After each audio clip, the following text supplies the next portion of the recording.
வணக்கம். நான் புவனா. 12ஆம் வகுப்பு இயல் 3இல் கம்பராமாயணத்தை நாம் பார்த்து முடித்து விட்டோம்.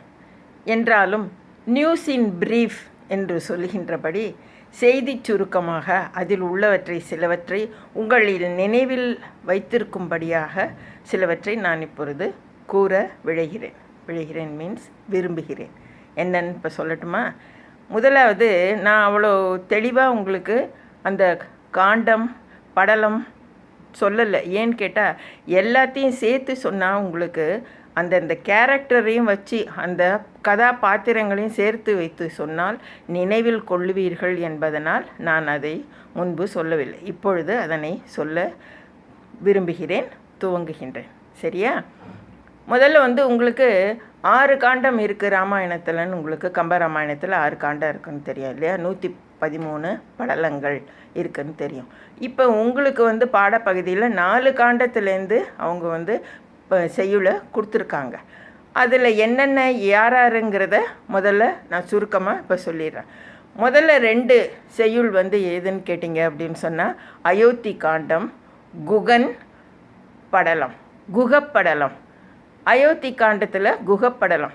ஏன்னா அப்போ தான் ராமர் அயோத்தியிலேருந்து வெளியில் குகனுடைய உதவியினால தான் கங்கைக்கரையை கடந்து அந்தண்ட அவர் ஆரண்யத்துக்கு காட்டுக்கு போக போகிறாரு. ஸோ அது வரைக்கும் இருக்கிறது அயோத்தி காண்டம். அதனால் அந்த குகன் இருக்கிறதும் அந்த அயோத்தி காண்டத்தில் குகப்படலம். அதில் அவனுடைய செய்யுள் வருது.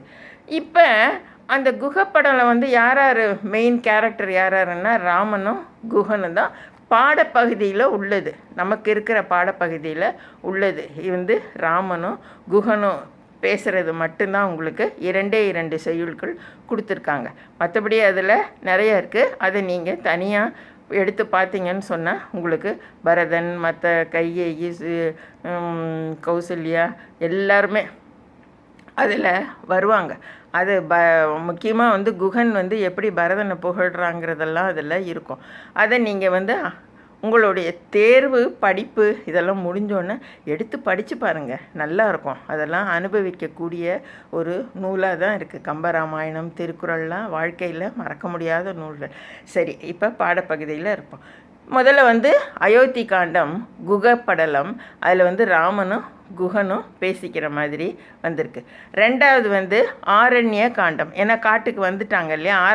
ஆரண்யம்னா காடுன்னு அர்த்தம். காட்டுக்கு வந்துட்ட உடனே அவங்க ஜடாயுக்கு என்ன பண்ணுறாங்க? உயிர் நீத்த படலம். ஜடாயை இறந்துட்டோன்னே அவருக்கு அவங்க ஈமக்கிரியை எப்படி செய்கிறாரு ராமருங்கிறத கம்பர் வாயிலாக நம்ம தெரிஞ்சுக்கிறோம். அதனால் இப்போ இங்கே பேசுகிறது யாருன்னா கம்பர் தான் விளக்குறாரு. ராமர் என்னென்ன செஞ்சார் அப்படிங்கிறத அவர் விளக்கியிருக்கிறாரு. அந்த ஆரண்ய காண்டத்திலே தான் சபரி பிறப்பு நீங்கு படலம் அடுத்தது வருது. இதில் முதல்ல ராமர் சபரிக்கிட்ட பேசுகிறாரு. அப்புறம் சபரி ராமர்கிட்ட சொல்கிறாங்க இல்லையா, நான் ரொம்ப புண்ணியம் செஞ்சுருக்கேன், உங்களை பார்த்தது என்னுடைய பிறவி பயன் இதோட ஒழிஞ்சுது அப்படின்னு சொல்லி அவங்க மகிழ்ச்சியாக சொல்கிறது. ஸோ இந்த 2மே ஆரண்ய காண்டத்தில் வருது. எது? ஜடாயு மோட்சமும் சபரி பிறப்பு நீங்கு படலம் 2மே ஆரண்ய காண்டத்தில் வருது. நல்ல நினைவில் கொள்ளுங்க. சரியா? அதுக்கு அடுத்தது இதை முடிஞ்ச உடனே தான் என்ன வருது அப்படின்னா கிஷ்கிந்தா காண்டம். சபரி தான் வழி நடத்துகிறாங்க. கிஷ்கிந்தையில் போய் நீ சுக்ரீவனை பாருன்னு சொல்கிறாங்க. அவங்க இறக்கிறதுக்கு முன்னாடி, அவங்களுக்கு மோட்சம் கிடைக்கிறதுக்கு முன்னாடி அவங்க சொல்லிட்டு தான் இறக்குறாங்க. ஸோ அதனால் சபரி வழி நடத்த தான் ராமர் கிஷ்கிந்தாவுக்கு போய் அவங்கள சுக்ரீவனை அவர் பார்க்குறாரு இல்லையா? அதனால் அது கிஷ்கிந்தா காண்டத்தில் என்ன வருது அப்படின்னா நட்புக்கோள் படலம். நண்பர்களாக சேர்த்து கொள்வதற்கு, கோள்னா வழின்னு அர்த்தம், நண்பர்களாக சேர்த்து கொள்வதற்கான வழி ஏற்பட்டது யாருக்கு? சுக்ரீவனுக்கும் ராமனுக்கும் இல்லையா? அதுதான் கிஷ்கிந்தா காண்டத்தில் உங்களுக்கு வரக்கூடிய இதில் நட்பு கோள் படலம். அதில் வந்து ராமன் சுக்ரீவனுடைய தோற்றத்தை வந்து கம்பர் வர்ணிக்கிறார். முதல் பாட்டு உங்களுக்கு இருக்கிறது அதுதான். அதுக்கப்புறமா தான் வந்து ராமன் வந்து சுக்ரீவனை பற்றி சொல்கிறாரு. சுக்ரீவன்கிட்ட சொல்கிறாரு, நான் உனக்கு எப்படிலாம் உதவுறேன், நீ என்னுடைய சகோதரன் மாதிரி அப்படின்னு சொல்லி அவர் சொல்கிறதெல்லாம் அதுக்கப்புறம் தான் கடைசியில் வந்து எந்த காண்டம் வருதுன்னா யுத்த காண்டம். கிஷ்கிந்தாலேருந்து முடித்து இவங்க எல்லாம் தூது இதெல்லாம் முடிச்சுட்டு யுத்தத்துக்கு போயிடுறாங்க. அவங்க இங்கே இலங்கையை கடந்து அங்கே போன பிற்பாடு தான் யார் வரா, விபீஷணன் வந்து சரணாகதி அடைகிறான். விபீஷணன் யார், ராவணனுடைய தம்பி. அவன் வந்து ராமர்கிட்ட அடைக்கலம் ஆயிட்டான் பிற்பாடு. அதுக்குன்னே ஒரு படலம் கொடுத்துருக்காரு கம்பர். என்ன இதுன்னு கேட்டிங்கன்னா, விபீஷணன் அடைக்கல படலம். அவன் அடைக்கலமாக வந்த உடனே ராமர் வந்து ஏற்றுக்கிறாரு. உனக்கே நான் இந்த இலங்கை அரசை நான் உனக்கு திரும்பி மீட்டு தரேன், நீ வந்து அரசாளு அப்படின்னு சொல்கிறாரு. நான் சொன்னேன் இல்லையா முன்னாடியே சிரஞ்சீவிகள் அப்படின்னு. சிரஞ்சீவினா என்னன்னு சொல்லலை நான். என்னென்ன உங்களுக்கு தெரிஞ்சிருக்குன்னு நினச்சேன். ஏன்னு கேட்டால் சிரஞ்சீவினா அவங்களுக்கு இறப்பே இருக்காது. இப்போ கூட அவங்க உயிரோடு இருப்பாங்கன்னு அர்த்தம். உலகம் அழிகிற வரைக்கும் அவங்க வந்து உயிரோடு இருப்பாங்க. ஆனால் நம்ம கண்ணுக்கெல்லாம் தெரிய மாட்டாங்க இல்லையா. அதனால தான் சில இடத்துலலாம் பார்த்திங்கன்னா ராமாயணம் சொற்பொழிவு நடக்கும் பொழுது ஒரு மணக்கட்டை போட்டு வச்சுருப்பாங்க, பலகையை போட்டு வச்சுருப்பாங்க. ஏன் இந்த மணக்கட்டையை போட்டு வச்சுருக்காங்கன்னா, அனுமன் வந்து உட்காந்து ராமாயணத்தை கேட்பார் அப்படிங்கிற அந்த ஐதீகத்தில், அந்த நம்பிக்கையில் தான் போட்டு வச்சுருப்பாங்க. ஏன்னா அவங்களாம் சிரஞ்சீவி, இறப்பே இல்லாத வாழ்க்கையை உடையவங்க, இந்த உலகத்தில் இருக்கக்கூடியவங்க. சரியா. இப்போ ராமன் வந்து விபீஷணன்ட்ட சொல்கிறாரு. 2 பாடலுமே அந்த மாதிரி தான் உங்களுக்கு வந்திருக்கு. ஸோ இதுதான் வந்து ராமாயணத்தில் உங்களுக்கு இருக்கக்கூடியது. முதல் இது வந்து அயோத்தி காண்டம். அயோத்தி காண்டத்தில் வந்து குகப்படலம், அதில் 2 செய்யுள் வந்து குகனை பற்றினது. அதுக்கப்புறமா வந்து ஆரண்ய காண்டம், அங்கே வந்து ஜடாயுக்கு மோட்சம் கொடுக்குறாரு. அதுக்கப்புறமா வந்து அது வந்து ஜடாயு உயிர் நீத்த படலம் அப்படிங்கிறதுல ஒரு பாட்டு உங்களுக்கு இருக்குது. அதுக்கப்புறமா அதே ஆரண்ய காண்டத்தில் தான் சபரியை சந்தித்து அவளுடைய க்ஷேம லாபங்களை பற்றி தெரிஞ்சுக்கிட்டு அவளுடைய விருந்து உபச்சாரத்திலே மகிழ்ந்து அவளுக்கும் சபரி பிறப்பு நீங்கு படலம் அப்படிங்கிற இதில் உங்களுக்கு வருது. அதுக்கப்புறம் கிஷ்கிந்தா காண்டம். கிஷ்கிந்தா காண்டத்தில் சுக்ரீவனுடைய நட்பு கோள் படலம், அவனோட நட்பாக எப்படி இருந்தாருங்கிறத பற்றி சொல்கிறது அது. அதுக்கப்புறம் தான் யுத்த காண்டம். அதில் விபீஷணன் அடைக்கல படலம், அவர்கிட்ட சரணாகதி அடைஞ்சு வந்தது தான் விபீஷண அடைக்கல படலம் அப்படிங்கிறது. இப்போ உங்களுக்கு வந்து நான் ஒரு குயிக்காக, அதாவது கிடுக்கிடுன்னு உங்களுக்கு இதில் இருக்கிற இலக்கண குறிப்பை சொல்லலான்னு சொல்லி நினைக்கிறேன். ஏன்னு கேட்டிங்கன்னா, கொஞ்சமாக இதில் ஓரளவுக்கு தான் இருக்குது இலக்கண குறிப்பு. அதை நான் கிடுக்கிடுன்னு சொல்லிடுறேன், நீங்கள் பார்த்துக்கங்க. சரியா. என்னென்ன இருக்குது அப்படின்னு கேட்டிங்கன்னா, உளது அப்படின்னு இருக்குது. உளதுங்கிறது வந்து என்னென்னா இடைக்குறை. என்ன இடைக்குறை அப்படின்னா, இடையில் இருக்க எழுத்து குறைந்து இல்லாமல் இருப்பது தான் இடைக்குறைன்னு சொல்கிறது. இப்போ உள்ளது அப்படிங்கிறத வந்து உளதுன்னு எழுதியிருக்கிறதுனால இது நடுப்புற இருக்கிற அந்த இல்லை இல்லையா, அதுதான் இடைக்குறைன்னு சொல்கிறது. அடுத்தது மாதவம். மான பெரிய மாங்கிற அந்த தவங்கிறத பற்றி விமர்சிக்கிற ஒரு எழுத்து வந்துச்சுன்னு சொன்னாலே அது உரிச்சொற்தொடர் அப்படின்னு சொல்கிறது இல்லையா. அதனால் மாதவம் அப்படிங்கிறது உரிச்சொற்தொடர். அதுக்கு அடுத்தது தாழ்கடல், நளிர்கடல், இது எல்லாமே வினைத்தொகை. 3 காலத்துக்கும் வரும். அதை நீங்கள் பார்த்தீங்கனாலே தெரிஞ்சுக்கலாம். அது 3 காலம்ங்கிறது என்ன, தாழ்கடல், தாழ்கின்ற கடல், தாழும் கடல் அப்படின்னு. இறந்த காலம், எதிர்காலம், நிகழ்காலம் 3 காலத்தையும் பற்றி சொல்கிறது தான் அந்த வினைத்தொகை அப்படிங்கிறது.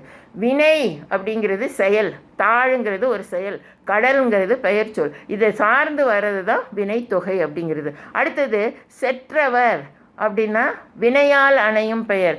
செற்று அப்படிங்கிற அந்த வினை வந்து அவர் அப்படிங்கிற அந்த சொல்ல வந்து சேர்ந்து வருது, இந்த மாதிரி வருது, அணைந்து வருது. இதுதான் பெயர் சொல்லை அணைந்து வரும் பொழுது அது வினையால் அணையும் பெயர் அப்படிங்கிறது. நுந்தை அப்படின்னா நும் தந்தை என்பதன் மறு. இதுவும் அதே மாதிரி இடைக்குறை மாதிரியே தான். நுந்தை உன்னுடைய தந்தைங்கிற அந்த பொருளை வந்து நும் தந்தை அப்படின்னு சொல்கிறத குறைத்து பொருள் இருக்கிறத வந்து நம்ம குறைச்சி சொல்கிறோம் அப்படிங்கும் பொழுது அது மருன்னு சொல்கிறது. அடுத்தது நின் கேள் அப்படின்னா நான்காம் வேற்றுமை தொகை. நான்காம் வேற்றுமைக்கு என்ன உருபு அப்படின்னா கூ இல்லையா? கூ உங்களுக்கு தெரியும். நின் கேள் அப்படின்னா நினக்கு கேள். கேள்னா உறவினன்னு அர்த்தம். நின் கேள்னா உனக்கு அவன் உறவினன் அப்படின்னு சொல்லும் பொழுது நினக்கு கேள் அப்படின்னு சொல்கிறதுனால அது நான்காம் வேற்றுமை தொகை. தொகையினாலே நான் சொல்லியிருக்கேன் உருபு மறைந்து வரும்னு சொல்லிட்டு. இங்கே நான்காம் வேற்றுமைக்கான அந்த உருபு கூ மறைந்து வர்றதுனால அது நான்காம் வேற்றுமை தொகை. உன்னேல் முன்னிலை ஏவல் வினைமுற்று. உன்னேல் ஏல்னா ஏவல் செய்யறதுன்னு அர்த்தம். ஏவல்னா வேலை, உன் கட்டளைப்படி நான் காரியம் ஆற்றுவேன் என்று சொல்லுகின்ற பொருளில் வருது. அதனால் முன்னிலை, முன்னுங்கிறது முன்னிலை இருக்கிறவனை பற்றி சொல்கிறதுனால அது முன்னிலை ஏவல் வினைமுற்று. முடிஞ்சிருக்கிறதுனால அது வினைமுற்று. சிந்தினன் தந்தனன் இதுவும் வினையால் அணையும் பெயர் தான். அடுத்தது எடுத்து வந்து கறந்து கொணர்ந்து குவித்து திருத்தி நன்னி அருளி இது எல்லாமே வினை எச்சங்கள். வினை எச்சம் அப்படின்னா என்னன்னு சொன்னீங்கன்னா அது முடிவு பெறாமல் இருக்கிறது தான் எச்சம். இன்னும் ஏதாவது ஒரு சொல் வரும் அதை தொடர்ந்துங்கும் பொழுது இருக்கிறது தான் அது வினை எச்சம் அப்படின்னு சொல்கிறது.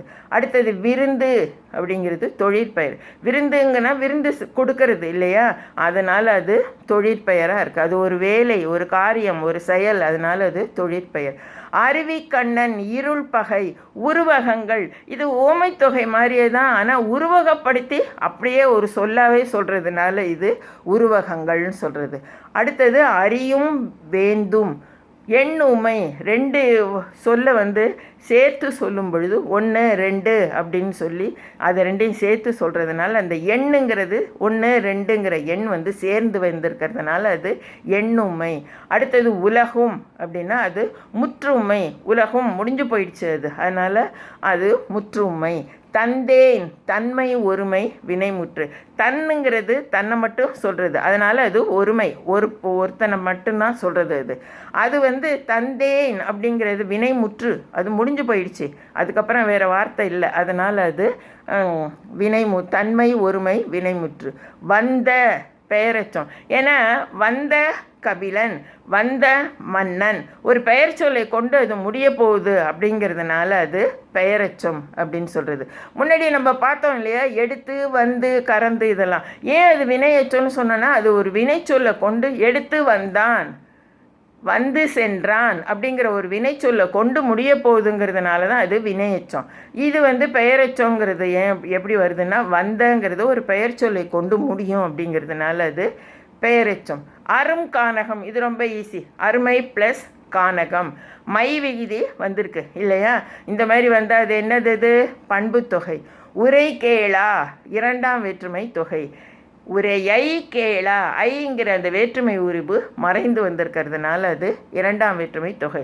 இதுதான் நீங்கள் கம்பராமாயணத்தில் உங்களுக்கு இருக்கிற இலக்கண குறிப்பும் தெரிந்து கொள்ள வேண்டிய காண்டம் படலம் எல்லாத்தையும் நல்லா ஞாபகம் வச்சுட்டு மனப்பாட செய்யல நல்லா எழுதி பாருங்கள். படித்து உறக்க வாய் விட்டு படித்து எழுதி